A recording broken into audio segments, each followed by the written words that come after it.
In every empire, every betrayal leaves a trace, and every mistake has its architect, because by the time you realize it's too late to apologize, at exactly 9:02 a.m., the empire didn't stumble, it collapsed. Sterling Dynamics headquarters, 47 floors of glass, steel, and unchecked confidence, fell into silence. Not the peaceful kind, the violent kind. The kind that follows an explosion you didn't hear coming. Monitors went black mid-presentation. Trading dashboards froze mid-tick. The low electrical hum that had always been there, supporting invisible, simply vanished. Sterling Vale stood at the head of the boardroom table, one hand resting on polished walnut, the other gripping a laser pointer that no longer mattered. His reflection stared back at him from a dead screen, distorted, fragmented. "Get it on the line," he said. No one moved. Phones were useless, tablets were bricks, lawyers shifted in their seats, whispering phrases like material breach and merger risk. $20 million. That was the valuation scheduled to lock in less than an hour. Sterling felt it then, not fear, not yet. Something structural, a pressure behind the sternum, a subtle misalignment, like a load-bearing beam cracking somewhere he couldn't see. His mind searched for explanations: cyber attack, vendor outage, sabotage. Then it landed on something colder, a name he hadn't thought about in weeks: Marcus Thorne. 15 years earlier, Marcus Thorne learned the power of invisibility. He wasn't hired to lead, he was hired to stabilize. Sterling Dynamics back then was ambition without architecture. Patched servers, borrowed frameworks, systems that worked until they didn't. Marcus saw the flaws immediately, not bugs, structural weaknesses. He fixed them quietly. He designed what came to be known internally as the quantum lock, a proprietary system architecture that synchronized data access, security, and failover protocols into a single coherent framework. It wasn't flashy, it was foundational. The merger depended on it. Without quantum lock, Sterling Dynamics wasn't scalable, it wasn't secure, it wasn't worth $20 million. Marcus built it over years, alone. Nights spent breathing recycled air, the office smelling faintly of burnt coffee and overheated circuits. His hands learned the keyboard so well, they cramped when idle. Sterling never asked how it worked, he just knew it worked. That arrogance was a design flaw. The day Marcus was fired, the office smelled the same. Coffee, ozone, something sterile. Marcus sat at his desk, cardboard box beside him, fingers hovering over a framed photo he hadn't taken home in years. His hands felt steady, too steady. That worried him. 15 years, he thought. This is what 15 years feels like.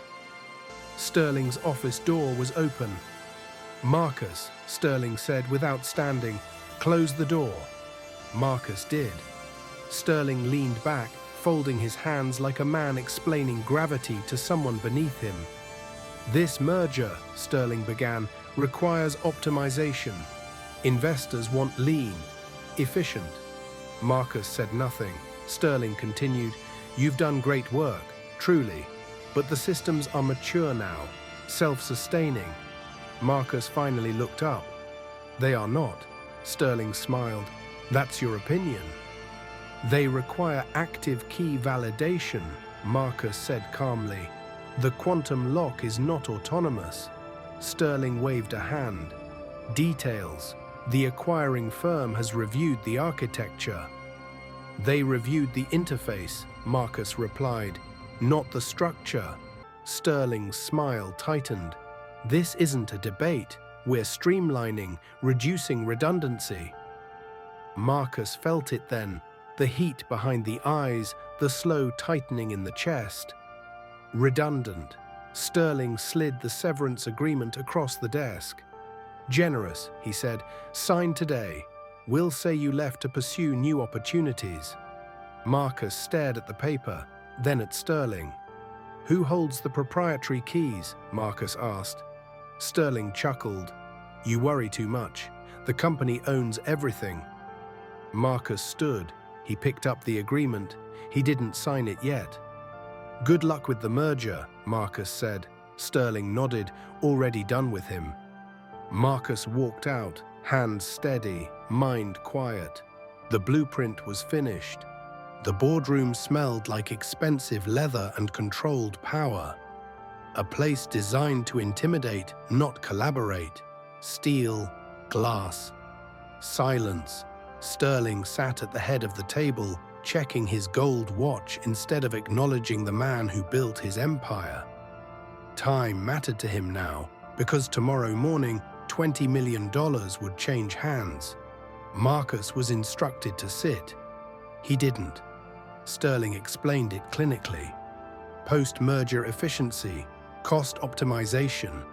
Marcus's position, his 15 years, had become redundant.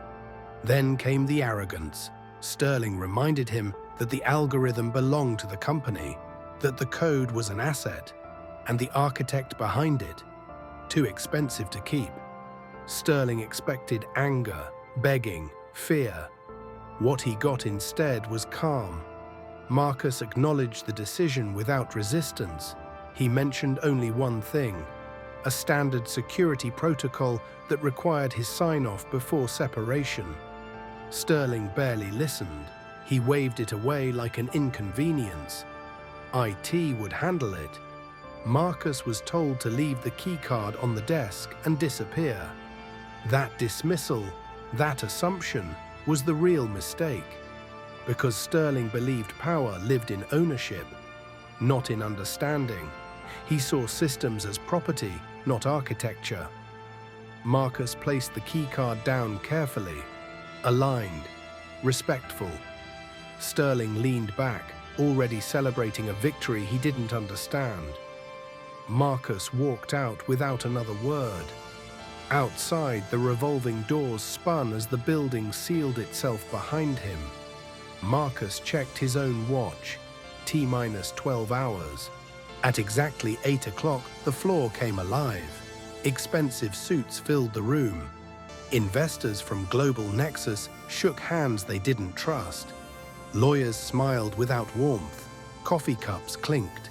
Screens glowed blue. The servers hummed like a living organism. Quiet, obedient, powerful. Sterling stood at the center of it all. Relaxed. This was his victory lap. He began the presentation with confidence, pulling up the final quantum lock security report. The crown jewel of the merger. The proof that everything was stable, controlled, untouchable. The screen flickered. Once, twice, then the room froze. Red text bled across the display. Access denied. The hum of the servers sharpened into a whine. Lights above flickered, just enough to be noticed, just enough to plant fear. Sterling laughed, too quickly, called it a minor delay, a refresh, but his hand was already damp. He barked orders at the IT team, demands, threats. Names shouted that no one answered with confidence. Keyboards clattered, passwords failed. Backups didn't respond because there were no master keys. A junior developer leaned in, voice barely audible over the noise. He explained that this wasn't a glitch. The core authentication module wasn't broken. It was absent, never hosted locally, never owned by the company. It had always lived in a private cloud, one Marcus controlled. Across the room, the lead Global Nexus investor closed his briefcase. Slowly, deliberately. 2 hours. Fix it, or the deal was dead. Sterling reached for his phone, fumbled, dialed, straight to voicemail. Sterling sat in the back of the limo, the city rushing by. Lights blurred, sirens screamed, lawyers shouted through the glass. Every noise pressed against him, amplified by panic. Sweat dripped down his temple, pooling against his collar. On the other end of the line, Marcus was still. A park, sunlight warming the bench he sat upon. Birds hopped quietly, pecking at seeds. Wind rustled through the trees, no chaos, no urgency, only silence. Sterling barked first. "Marcus, get back here immediately. The merger. Everything depends on you." Then he softened. "Please, Marcus, I'm requesting you to reconsider. I'll give you a 50% raise, double your salary if that's what it takes." Panic creeping fully into his voice now, he begged, "I need you, Marcus. I'm asking. I'm begging." Marcus spoke slowly, measured. He reminded Sterling that money was meaningless. Once a structure's foundation is compromised by betrayal, gravity simply takes over. Timing is everything. Integrity cannot be bought back. He said it plainly. "You told me I was redundant, Sterling. I'm just honoring your vision. I've already moved my assets to a new firm." Sterling's voice cracked. "Marcus, please, I'm sorry." Marcus paused, looked at the sky, sunlight glinting through leaves. "I believe you, Sterling, but you're an architect. You should know that some things are built to be irreversible. It's too late to apologize." The phone clicked. A dial tone buzzed. Sterling's world crumbled behind him. Charts fell, monitors sparked, files scattered like autumn leaves. Marcus walked away. Slow, unhurried. The park embraced him. The city behind him descended into chaos. Some structures, once betrayed, cannot be saved. Sterling learned that lesson too late. Sterling's empire had collapsed. The office was silent where power had once thrived. Lights flickered only occasionally. A for lease sign clung to the glass like a warning. Sterling walked out carrying a single cardboard box, the same one he had handed to Marcus months ago. Empty floors echoed his departure. The hum of ambition was gone. If you're still here, hit subscribe to catch every blueprint of power and revenge. Across the city, a new structure rose, not in steel alone, but in vision.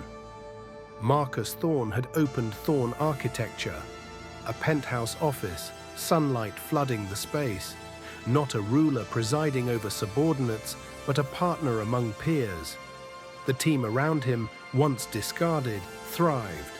Their skills, loyalty, brilliance, now the foundation of a new empire. No theft, no trickery. Marcus had only taken what was always his own intelligence, his architecture, his vision. Still with us. Subscribe now to never miss how worlds are rebuilt. An architect is only as strong as the foundation of trust they build upon. Betrayal cannot be circumvented. Brilliance cannot be confined. The collapse of one empire was the birth of another. At Karma Architects, we don't just tell stories of revenge. We show you the blueprints of how the world balances itself. Every action, every betrayal, every moment of hubris leaves a trace in the architecture of life. If you want more stories like this, tap subscribe and join us on every revelation. Subscribe for new stories every Tuesday, Thursday, and Sunday. Learn the lessons. Follow the arcs. Understand the foundations that hold power, loyalty, and justice in place. Because by the time you realize your mistake, it's too late to apologize.